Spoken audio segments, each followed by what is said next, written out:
Greetings YouTube and welcome to the Jagger Network. In today's video, we're going to be doing a discussion. In particular, I'm going to be talking about Imperial Iron Wall, which is a card I feel has gotten really good over the last while, and it's probably one of the most underrated cards heading into the duration of this format. And it's something that has seen play now and then, most notably in side decks in order to combat things like Macro, DeFi, and Banisher. If you were playing something like Mermails or Dragoonity, and you didn't want those cards to ruin your day, you would side in Imperial Iron Wall to shut these off while you're free to do all your combos, while also having the benefit of leaving them with something that's dead, and therefore they can't Gorz you. Nowadays though, this card has even more power, as we now have two decks that rely on banishing in order to get all their shit going. Dragon Rulers and Prophecy. And while you have Iron Wall on the field, those decks get slowed down tremendously, and in the case of Dragon Rulers, they can't really do anything. I don't know if you guys have noticed this, but these decks have stopped running Mystical Space Typhoon. And without Typhoon, it severely limits their means of clearing this card. This deck has Blaster and Dracossack. And if you're playing an anti-meta deck that's running Iron Wall, you probably have outs to the Dracossack. Blaster is a bit of an issue, but that's one card that they have to draw along with a discard for it, and frankly, since you're shutting shit down with Iron Wall, they can't search out a card for Blaster to pop with because they can't summon their guys, they can't remove them for Goldsark, they can't remove them for Seven Swords, they can't remove them for Red Mid, so yeah, like, it's quite possible for you to flip up Iron Wall turn 1 against E-Dragons, and if they can't do anything about it right there, you're probably going to win in a couple turns because the deck runs no defense. It doesn't run Gorz, it doesn't run Drag, it doesn't run Fader. Sometimes they run Scarecrow, but most lists have started not running them. They just really run hand traps like Valor and Max C, but those cards aren't going to really do anything for them when they can't summon their big guys. So again, you're free to just flip up Iron Wall and come off on them. Prophecy aren't as hurt by it, but at the same time, it does limit their power plays because Priestess cannot kill cards. Spellbook of Fate, Wisdom, whatever the hell that is, they can't remove spellbooks to begin with to use it, so it can't do anything. It's a dead card. Same for Spellbook of Life, it's a dead card. So you're rending several cards in their deck absolutely useless. Priestess becomes a beater, they have to go into Dracossack to clear it, and again, you can probably deal with the Dracossack if you're running enough protection for it. And frankly, there are decks out there that can either side deck this, or you can actually main deck this.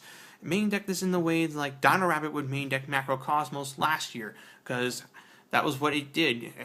Chaos Dragons were kicking the living shit out of Dino Rabbit, so what did they do? It turned into Macro Rabbit. And I could see Iron Wall becoming that level of disruption. Some decks definitely benefit from running it in their main. We've seen it here a couple times. We've also seen it in Japan a couple times. Like, I've seen lists of Evilswarm that ran Iron Wall, despite the fact that Iron Wall conflicts with Kirkion. They don't particularly care because their one card isn't as useful, whereas their opponent's entire deck can't do jack shit. Same thing for Dragoonity. A Tempest Dragoonity deck was running 3 copies of Iron Wall in its main, and frankly, I think Dragoonity can use this card even better because you've got Stardust Dragon to protect the Iron Wall from the one Heavy Storm or the one Blaster that the opponent can use in the one turn to clear this thing. Because again, they're not running Mystical Space Typhoon. That severely limits their outs to an Iron Wall backed up with a Stardust. And while Iron Wall does conflict with Goldsark and Tempest, chances are you're going to do your Tempest combos first, then lay down the Iron Wall, flip it up, and render your opponent unable to do jack shit. One other deck that I've been playing around with, Constellar, I really like the applications that Iron Wall has post-siding. It does shut off Sombre, but you have the ability to bounce it back through the effect of Pleiades, do your combos with Sombre, and then reset it and flip it up again during your opponent's turn. And you just keep doing that. You keep bouncing Iron Wall, doing combos, setting it, flipping it up again, etc., etc., etc. And like those are the 3 decks that I can immediately think of that are rather competitive, that can make use of Iron Wall, especially Evilswarm. If they've got Master Key Beetle in it, you can just flip up Iron Wall with Master Key Beetle and target it with Key Beetle's effect, and so on. There's also Safe Zone and Vanity's Emptiness, and I've seen some combination of Iron Wall and Emptiness working together to lock out the opponent. And there are some other interesting decks that you can run that benefit from Iron Wall being in its main or side. One I thought of off the top of my head was Elemental Heroes.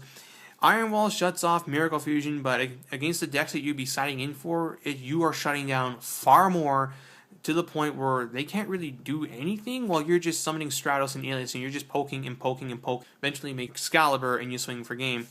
Another card deck I thought of would be Six Samurai. This is something that can side into Macrocosmos and Iron Wall. Iron Wall shuts down Inishi's effect, but again, against the decks that you're putting this in against, you're shutting down even more. And you've also got the benefit of having Xian and Echuria Beast out to protect the Iron Wall from things like siding in Mystical Space Typhoons and Heavy Storms and what have you.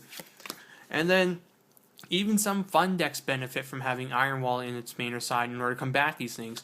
Say you decide to go to your locals and you're like, you know what? I feel like playing Junk Doppel, so let's do that. But at the same time though, if I go up against E-Dragons and I can't make Quasar, I'm kind of in some trouble. What do? You side deck in Iron Wall to shut them down, along with having the added bonus of shutting down any Macrocosmos DeFi and Banishers that are sided in against your Junk Doppel. So even some smaller decks like Junk Doppel and things that just rely on the graveyard benefit from having this card in its main or side. So that's pretty much all I gotta say on Imperial Iron Wall. It's a really good card that if you're not running any of the big decks in the format, then you might as well look into the stop the big decks. Because frankly, if I can't play this deck, I'm going to make life a living hell for the people who are.